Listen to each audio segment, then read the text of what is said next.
ख्रिसमससाठी special आज मी colourful plum केकची recipe तुमच्यासाठी खास घेऊन आलेले आहे। केक बघता क्षणीच तुम्हाला वाटत असेल किती आपला केक स्पॉन्जी झालेला आहे। असा मस्त असा आपला आजचा केक बनणार आहे। बघा, टीनमधून पण सहज निघणारा, प्रत्येकाला येईल इतका सोपा हा आजचा केक आहे।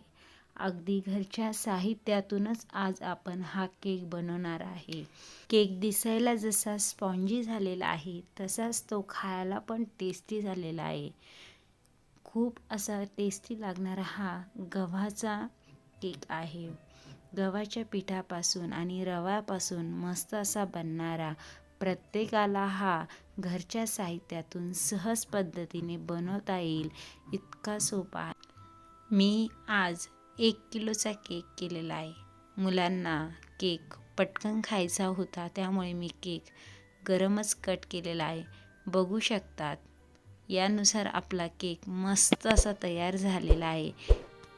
असाच केक तुमचा येण्यासाठी पटकन चॅनलला लाईक करा, सबस्क्राईब करा आणि व्हिडिओ कुठेही स्किप न करता मस्त असा आजचा टेस्टी केक करून खाऊन बघा।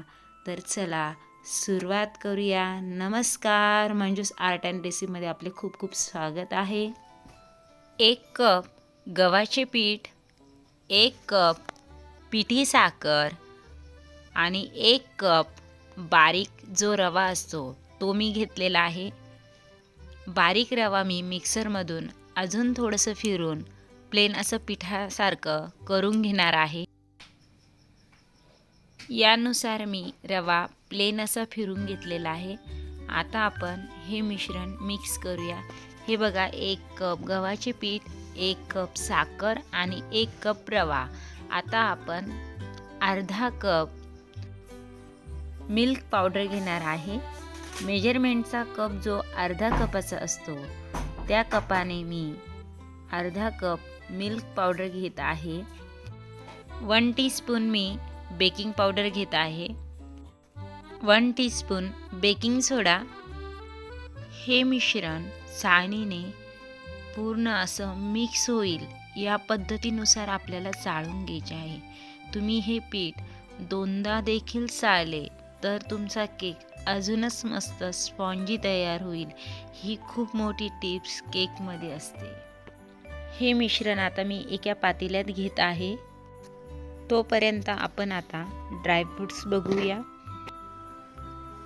काजू, बदामचे तुकडे करून घेतलेले आहे मी। थोडीशी चेरी मी कट करून घेतलेली आहे। हिरवी तुटी फ्रुटी घेतलेली आहे। लाल तुटी फ्रुटी घेतलेली आहे। पिवळी पण तुटी फ्रुटी घेतलेली आहे। 3 रंगाची तुटी फ्रुटी घेतलेली आहे आणि काळे मनुके घेतलेले आहे। आजच्या केकसाठी आपण हे ड्रायफ्रूट्स वापरणार आहे, यामुळे केक आपला मस्त दिसतो। ही तयारी मी केकचे बॅटर तयार करण्याच्या अगोदरच केलेली आहे। आता मी 1 किलोची केक टीन घेतलेली आहे। त्या केक टीनला मी थोडेसे तूप लावून घेत आहे ब्रशने।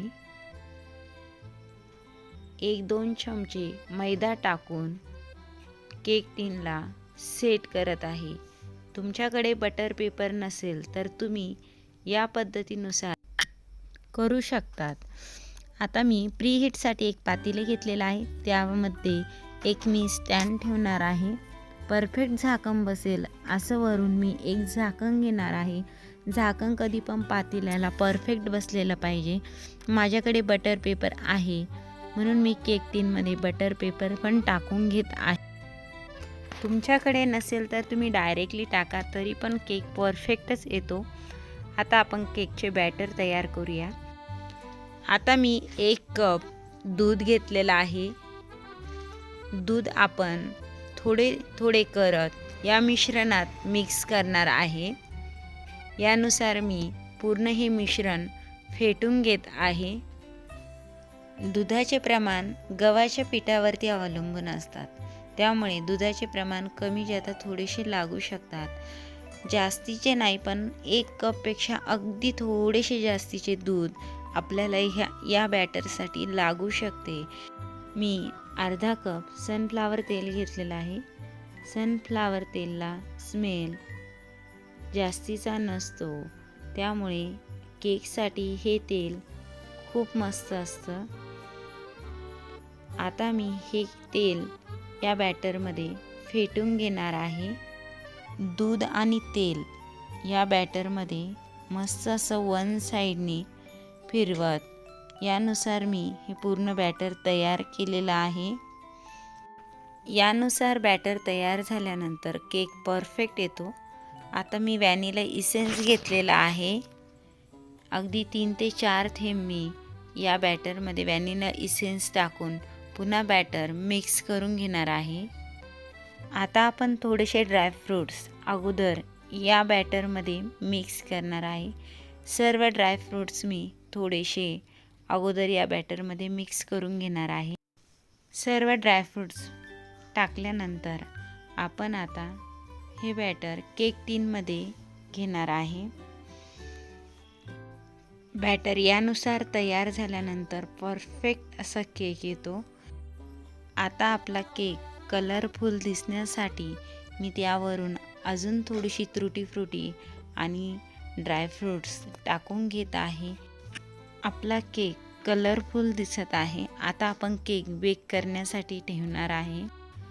आपला केक बेक करण्यापूर्वी मी एक पातेलं प्रीहीट करण्यासाठी ठेवलेलं होतं. ते पातेलं आपलं मस्त असं फ्रीहीट झालेलं आहे. यानुसार पातेलं फ्रीहीट होणं खूप गरजेचं आहे.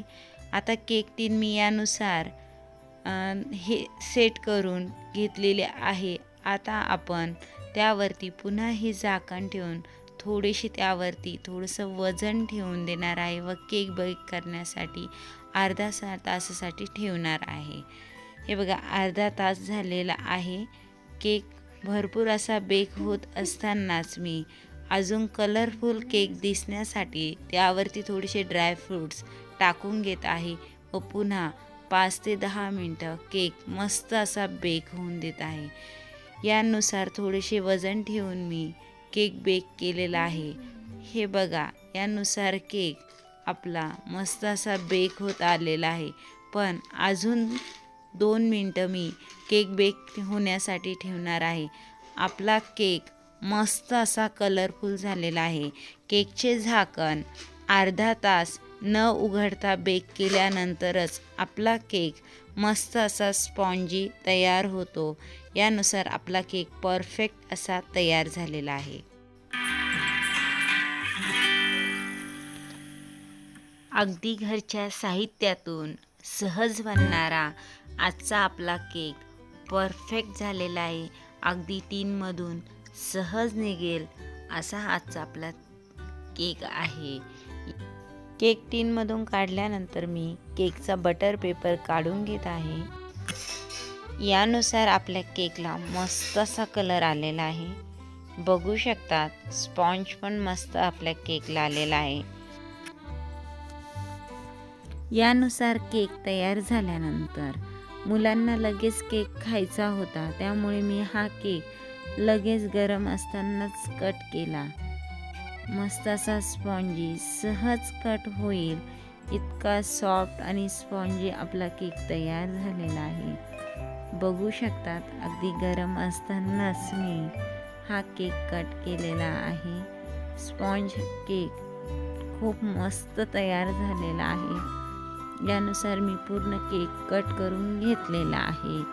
सहज सोप्या पद्धतीने बनणारा, प्रत्येकाला बनवता येईल असा आजचा आपला केक तयार झालेला आहे. घरच्या घरी साहित्यातून तुम्ही एकदा तरी नक्की या पद्धतीनुसार केक करून बघा. आजची ख्रिसमस स्पेशल तुम्हाला रेसिपी कशी वाटली ही नक्की मला कमेंट बॉक्समध्ये कळवा. रेसिपी आवडल्यास लाईक आणि सबस्क्राईब करा. थँक्यू.